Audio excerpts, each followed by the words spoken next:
Ya kalau namanya Ibu Jeda ini, kalau mau berkunjung itu udah lama lah ya. Udah 1 tahun yang dulu lah dia pengen menjenguk Amar. Ya apalah dengan Iris menikah ini kan pastilah ada semacam goncang sama dia sedikit lah. Jadi eh, saya itu kerutan kan mau jenguk Amar ya. Kebetulan ada juga Ibu Jeda. Bu Jeda ini sahabatnya Amar tahun 2013. Saya kan udah secara personal kan nggak kenal sama Ibu Jeda. Jadi memang udah lama ya. Pada waktu saya menangani perkara Amar ini kan eh, masih ditahan di rutan kepolisian Polres Jakarta Barat. Itu kan memang pernah eh, wartawan menyampaikan ke saya ada seseorang kenalannya Amar namanya Ibu Jeda mau menjenguk. Nah waktu itu kan ya kalau saya kan namanya kalau menjenguk seseorang itu kan pasti kan harus ada SOP-nya kan harus ada izin dari orang yang mau dijenguk. Dalam ini kan Amar Joni kan. Nah, nah kemudian ya proses berjalan kan nggak pernah datang sih. Dan memang pada waktu itu juga kan, pada waktu kasus itu kan terjadi perceraian dengan Iris juga kan. Jadi ya proses perceraian kan masih jalan waktu di Polres Jakarta Barat sampai putus itu kan putusnya setelah Amar ditahan di kejaksaan di rutannya Salemba. Nah jadi ya keinginan dia mau datang itu pada waktu itu cuma ada pesan aja ke saya gitu. Cuma belum pernah menjenguk pada waktu di Polres Jakarta Barat. Nah, kemudian pada waktu udah di rutan Salemba itu kan memang ada juga yang selalu ngomong ke saya, rekan-rekan wartawan kan bilang, Pak John nanti ada Ibu Jeda mau jenguk. Ya kalau mau menjenguk itu kan ada SOP-nya, aku bilang nggak bisa saya memutuskan. Yang memutuskan itu kan harus Amar Joni. Nah, nanti kalau memang mau jenguk, ya saya sampaikan dulu. Nah nggak lama kemudian, kira-kira 2 bulan yang lewat ya, saya kan dihubungi Ibu Jeda bahwa dia mau menjenguk Amar Joni di tahanan di rutan ya. Ya saya bilang ya saya sampaikan dulu Bu, karena SOP-nya di rutan kan memang harus disampaikan kepada Amarnya. Nah, kalau Amarnya berkenan menerima, baru itu bisa.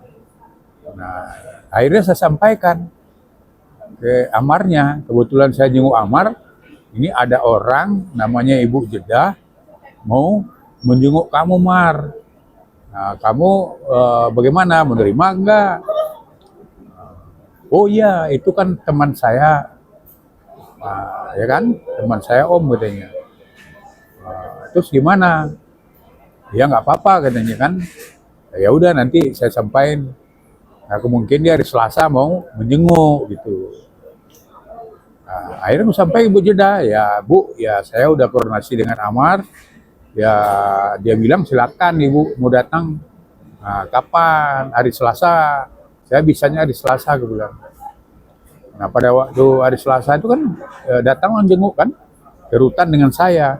Cuma kebetulan di rutan kan ada yang kabur 7 tahanan kan. Jadi SOP-nya kan karena kabur semua kunjungan ditutup. Nah, otomatis kan pada waktu Selasa itu nggak ada kunjungan. Nah, berdasarkan informasi dari petugas, mas saya nanti dikabarin kapan bisa menjenguknya. Nah, akhirnya kan dikabarin pada waktu Rabu bahwa hari Kamis udah bisa menjenguk. Dan kemudian Amar juga mengabarin sama saya bahwa hari Kamis susah jenguk. Nah kebetulan saya hari Kamis nggak bisa. Cuma saya bilang gini aja, ya saya tuntun aja dia untuk bisa datang bagaimana prosesnya. Nanti ya pokoknya Amar yang penting udah mau terima. Nah ibu yang penting tinggalkan KTP. Nanti kasih tahu ke rutan, saya kasih tahu ke petugas rutan juga. Kalau ada yang mengunjungi Amar, yang namanya ibu ini, ya silakan gue bilang. Nanti kasih aja Pak.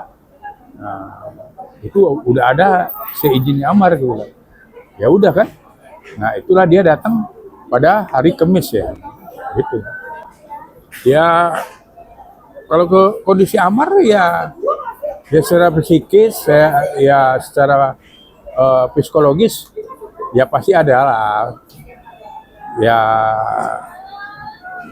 Ya ibaratnya pasti ya apalah dengan Iris menikah ini kan pastilah ada semacam goncang sama dia sedikit lah. Tapi kan ya tidak kita kan selalu menyarankan ya udahlah itu kan mau tidak mau harus diterima. Karena apa? Ini kan udah keputusan perceraian kan udah ikrah dan masing-masing udah punya akte cerai. Nah, jadi ya itu tidak lagi dalam penguasaan kamu, Mar. Aku bilang itu kan udah namanya haknya Iris.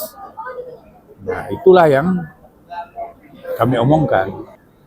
Ya kalau penyesalan kan memang ya mulai dari dia ditahan di rutan Polres Jakarta Barat itu dia udah selalu mengatakan kita dia menyesal.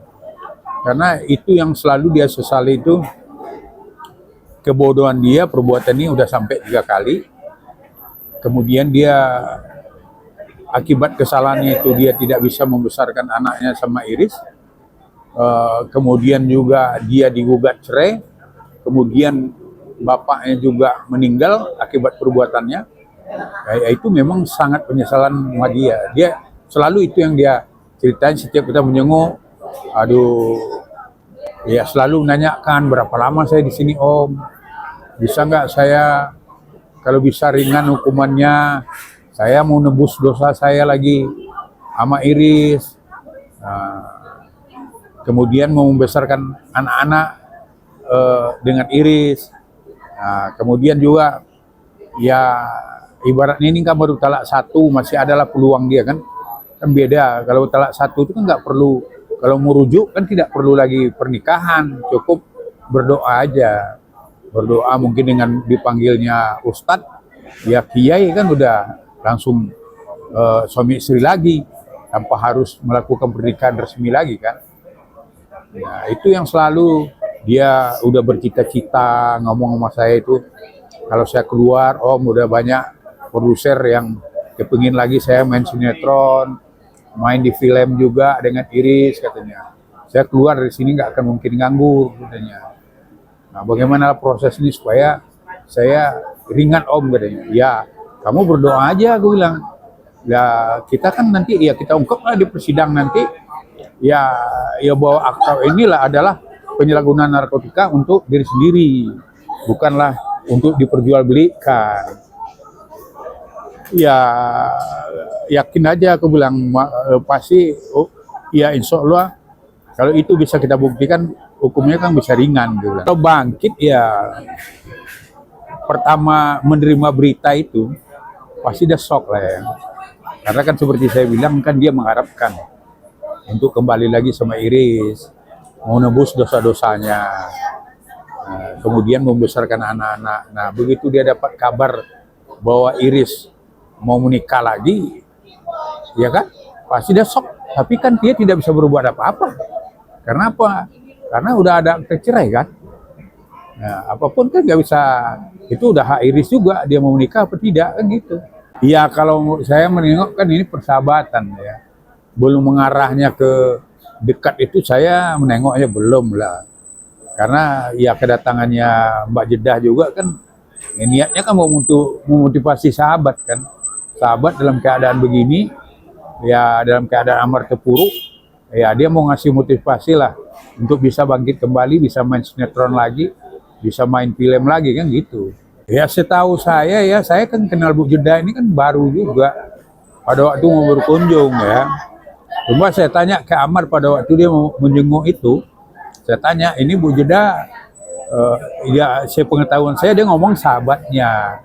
Dulu pernah ya tahun 2013 ya kami berkenal lah sama Bu Jeda, tapi secara mendalamnya saya tidak paham. Amar tidak cerita juga sama saya gitu.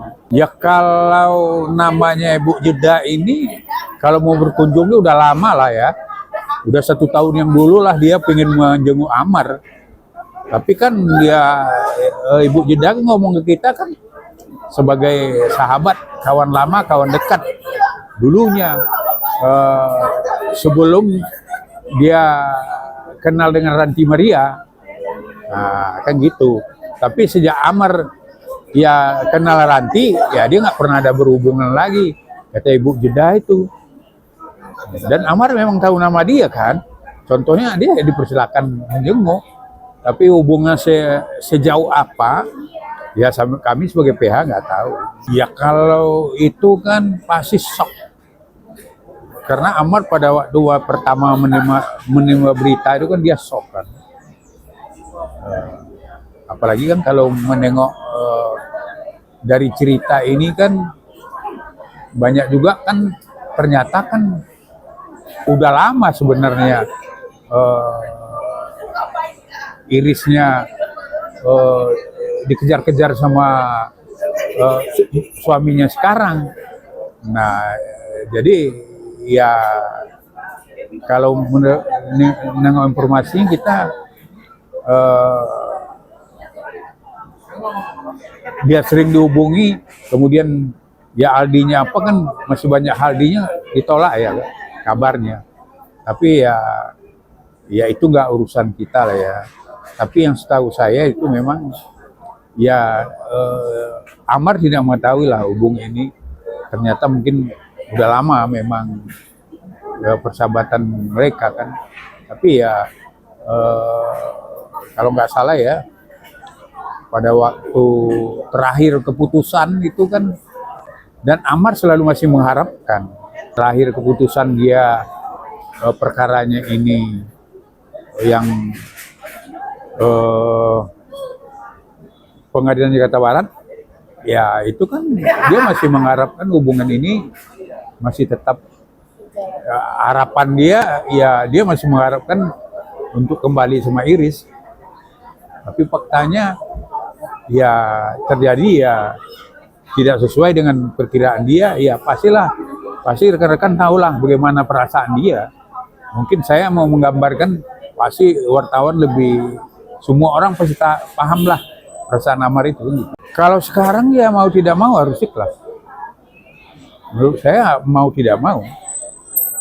Ya, dia berdoa lah supaya anaknya ini ya dititip lah sama mantan pada suami Iris yang sekarang, supaya dididik menjadi anak yang saleh dan soleha kan. Ya itu aja. Mulai Amar ini ya, saya tangani kan perkara ini kan mulai dari pengadilan dari Polres Jakarta Barat itu sampai saat sekarang nggak pernah Iris menengok loh, nggak pernah. Ini belum ada. Belum pernah, bukan nggak ada, belum pernah menjenguk. Itu pun saya tidak bercerita Amar sama saya. Karena apa? Karena ya kayaknya dia begitu ada berita menikahnya Iris dengan Haldi, ya dia malah kayaknya apa? Tidak banyak menonton medsos dia. Jadi semua berita-berita di luar tuh dia tutup. Iya.